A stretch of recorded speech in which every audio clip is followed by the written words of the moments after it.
10/10/2025 રોજ જે વર્ષોથી બોટાદ માર્કેટિંગ યાર્ડમાં વેપારીઓ દ્વારા જે ખેડૂતોનું શોષણ થતું એના વિરોધમાં રજૂઆત કરવાના પ્રયત્ન કર્યા.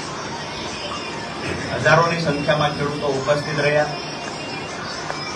માત્ર મૌખિક બાહેધરી આપી ખેડૂતોને ગુમરાહ કરવાના ક્યાંક ને ક્યાંક એપીએમસીના સત્તાધીશો દ્વારા જે પ્રયત્નો થયા, ખેડૂતોએ લેખિતમાં બાહેધરી માંગી કે ફરી વખત કડદાના બહાને અમારી સાથે છેતરપિંડી ન થાય, આ બાહેધરી જોઈએ છે. પરંતુ આપ સૌ જાણો છો કે 10 તારીખે શરૂઆત થયેલી ગાંધી ચિંધ્યા માર્ગે લડાઈની 12 તારીખે જયારે ખેડૂતો હળદળ ગામે મળ્યા ત્યારે અમુક લોકો દ્વારા ક્યાંક ને ક્યાંક કાર્યક્રમને બગાડવાના પ્રયત્ન થયા.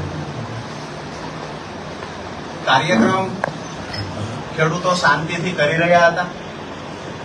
જેને પણ દોડવાના પ્રયત્ન કર્યા હોય, જેને પણ અમારી હિંમત તોડવાના પ્રયત્ન કર્યા હોય, એમને કહીએ છીએ કે 108 દિવસ કરતા વધારે સમય જેલમાં રહ્યા પછી પણ છેલ્લા 8 વર્ષથી જે ખેડૂતો માટેની અમારી લડાઈ ચાલે છે, આ લડાઈને અમે આગળ ધપાવીશું. ખેડૂતોના પાક નુકસાનના વળતરની વાત હોય, અતિવૃષ્ટિ અનાવૃષ્ટિના સમયે ખેડૂતોનું વળતર ચૂકવવાની વાત હોય, હાઈટેન્શન લાઇનનો પ્રશ્ન હોય, જમીન સંપાદનનો પ્રશ્ન હોય, સિંચાઈના પાણીનો પ્રશ્ન હોય, જ્યારે પણ ખેડૂતોએ અવાજ કર્યો છે અને મદદ માંગી છે ત્યારે અમે ખેડૂતોની સાથે ખંભે ખંભો આપીને ઉભા રહ્યા છીએ. આપ સૌના માધ્યમથી તમામ ગુજરાતના ખેડૂતોને અને મજદૂરોને ખાતરી આપું છું કે આવનાર સમયમાં પણ જે તાકાતથી લડતા એના કરતા બમણી તાકાતથી આવનાર સમયમાં ખેડૂતો માટે લડીશું.